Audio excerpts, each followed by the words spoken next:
ওয়ালাইকুম। ওয়ালাইকুম আসসালাম। আপনার নাম কি? মোহাম্মদ মিজান হোসেন। যাক, মাশাআল্লাহ। তো আপনি এখানে কোন ক্লাসে আছেন?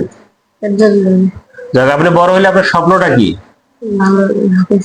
ভালো একজন হাফেজ আলেম হওয়ার। জি। মাশাআল্লাহ, আল্লাহ পাক আপনাকে কবুল করুক। আমিন। তো আপনি আহ, কিছু কোরআন শরীফ থেকে কিছু তেলাওয়াত করে যদি আমাদের দর্শককে একটু শোনাইতেন, খুব ভালো হতো আর কি। আচ্ছা। বলুন। أعوذ بالله من الشيطان الرجيم. بسم الله الرحمن الرحيم.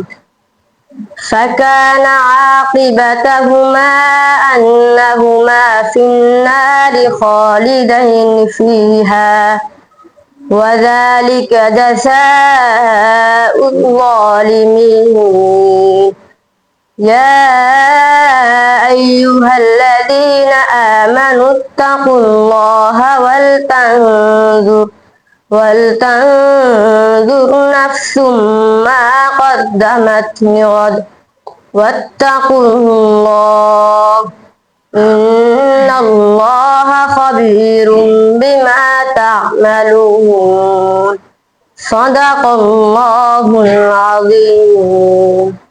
মাশাআল্লাহ, খুব সুন্দর তেলাওয়াত হয়েছে।